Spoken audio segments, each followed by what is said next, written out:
want to begin by sharing with you some of the information we have about the end time. Our Prophet, Allah's blessings be upon him, prophesied that there will be slavery in the end time. It was close to the end of his life, and he was sitting in the masjid with his companions when a stranger entered the masjid. And no one knew who this man was. And he walked through the gathering without anyone stopping him. And he came and he sat directly in front of the Prophet, Allah's blessings be upon him. And this was a breach of security. Why did someone not stop him? And he began to question the Prophet. And we know that good manners is that you only ask a question when you don't know the answer. But he's asking questions, and when the Prophet would answer, he'd say, your answer is correct. So he's some kind of a school principal. Among the questions that he asked, well, what are the signs of the last day, which is our topic, unveiling the end time? And among the answers given by the Prophet, Allah's blessing be upon him, is the following: and talid al-amatu rabbataha, that a slave woman would give birth to her mistress, indicating that in the end time that there would be slavery. Oh, but slavery is abolished. There is no legal slavery anywhere in the world today, and there is no likelihood that the legal ban on slavery will be removed. So legally there is no slavery left in the world. Well, then how will there be slavery in the end time? Answer: although you are not legally a slave, you are actually a slave. Economic slavery, monetary slavery, and other forms of slavery. Yes, that time has arrived, and there are large numbers of people around the world today who are effectively enslaved, although the newspapers and television and the universities and most of all the governments will never say that this is slavery. But here in public gold, we can say it's slavery. How can a slave woman give birth to her mistress? It is not just the economic impoverishment, the descent into destitution and economic enslavement, so that someone from Pakistan would have to leave Lahore and come to Temerlo and work in a farm, or worse than that. And I make no apologies to anyone, that a woman from Indonesia, who is my daughter, will have to leave Indonesia and go to the glittering gold state of Singapore to work for a slave wage, to the eternal disgrace of Singapore, because no Singaporean woman will work for that wage. That is the slavery we now have. And it is a slave woman, not a slave man, who will give birth to her mistress, because in the end time there's someone who wants to turn upside down the system created by the Lord God. And that system of life created by the Lord God is one in which there is a male and a female. Excuse me, I think it's only two, is it? Is it only two? Not three? Not three, only two. Thank you for confirming. A male and a female. And the two are like the day and the night. So you have to have a PhD in stupidity to put an equal sign between them, because they're not equal, they're complementary. But that's too difficult for some people to understand when they're totally brainwashed. So the male and the female have been created to complement each other. And because this is only one of the two who can procreate, who can bring a baby into the world. I believe also in Malaysia, it's only the woman who can give birth to a baby. So the male and the female are created differently. If you do not stay at home and take care of your children when they are babies, they're helpless, they need mama. They don't need a part-time mother, they need a full-time mother. Because bringing up children is a full-time job. So the Lord God has said, when a man dies and he leaves an inheritance, the son gets twice the share of the daughter. For those who have nothing in their head except peanuts, they say that's discrimination against women because they only have peanuts in their head. They're incapable of thinking. The son gets 2 shares and the daughter gets 1 because the men have a duty to maintain women. That's right. And if a man cannot maintain his wife, she has the right to seek a divorce. But then a wicked man comes along and says, no, a woman can do anything that a man does. And he tries to overturn the system of nature. And so now you have children growing up as bandits and as criminals, sunk in promiscuity, and society is collapsing because you have part-time mothers now. And it is a sign of progress. Oh, yes. This is progress when a woman can become the prime minister. This is progress. And you must have so many women in the cabinet. That is called progress. And so eventually men will stay home and take care of the children. And women will go out and take care of the affairs of the world. And they call that progress. But when women delay marriage, eventually they can't have a baby. Nature has its own laws.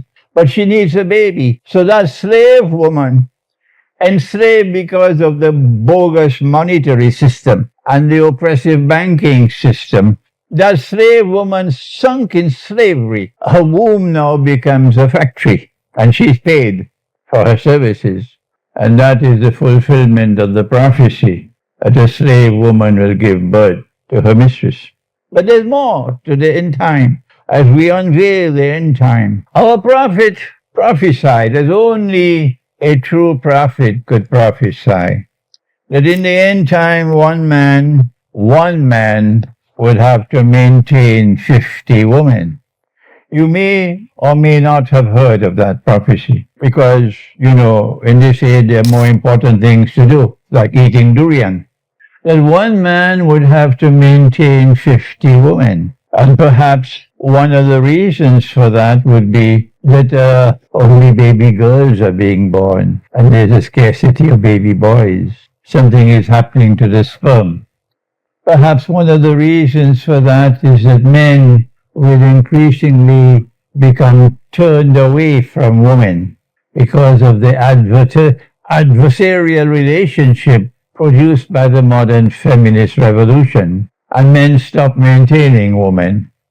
Or he might marry her, but she has to go to work while he goes to the casino or he goes to the pub. And she got to work and bring the income. I've seen it with my own eyes in France. I've seen it with my own eyes. And so men abandon their responsibility for maintaining women because they're turned off by the adversarial relationship between the male and the female produced by the modern feminist revolution. Whatever be the reason, this is what he prophesied, that one man would have to maintain 50 women. But maintenance of a woman involves more than simply providing food and clothing and shelter. A woman needs more than that, particularly if she's a young woman. If she does not have a means of satisfying her biological needs, she can either go crazy or she can go into sin. She can either go crazy or she can go down the road of sin. So tell me, with your PhD from some university, how are you going to solve that problem if this man is truly a prophet of God? And if this prophecy is to come to pass, that one man would have to maintain 50 women. In the Quran, which is the word of the one God, of course, universities will dispute that. Absolute truth is in the university, not in the Quran. In the Quran, Allah has said that a man can marry up to four wives.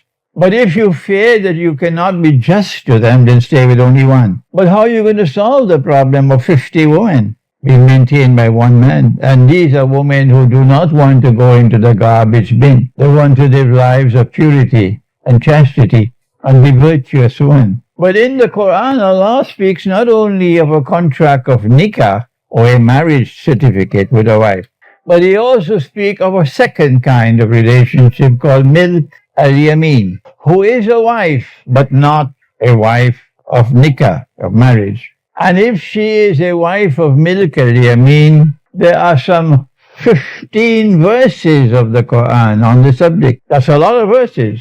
I was in Indonesia many years ago, staying at the home of one of my students, when she asked me, and that Indonesian student is present today in this gathering, she asked me, Sheikh, if a milk al-yamin is a slave woman, and if slavery is now abolished, there is no more slavery in the world, does that mean that these 15 verses of the Quran are now obsolete, like your old laptop computer? Obsolete?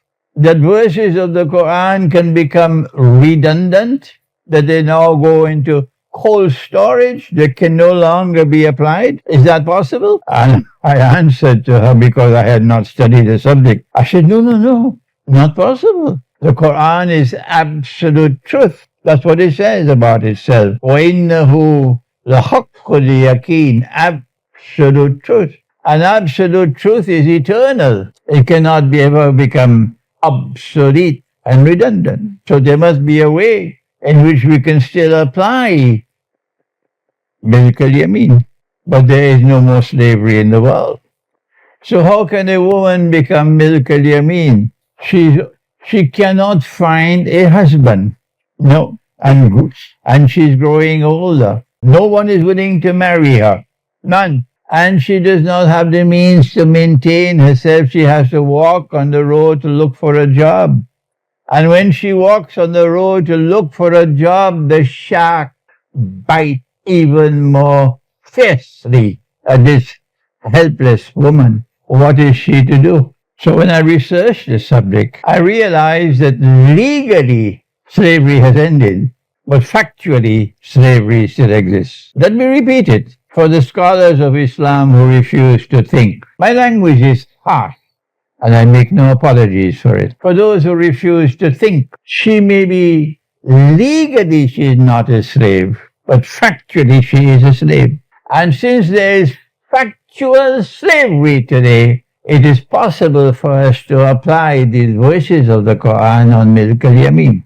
And so there is a way out for these women who cannot find a husband, who do not want to live lives of sin. You know, a woman in the dark, it's only a rat. It's only a rat who will want a woman in the dark, not a man. A man will bring her into the sunshine. A rat will keep her in the dark. So these are not women who want to be kept in the dark. They want to walk the road with dignity. They want to be respected by society. So this is a means through which we can resolve this problem of one man having to maintain 50 women through the marriage contract, which is called nikah. And in addition to the contract of nikah, there is milk al-yamin. But I am a solitary voice at this time. No one else is prepared to come forward to speak on this subject.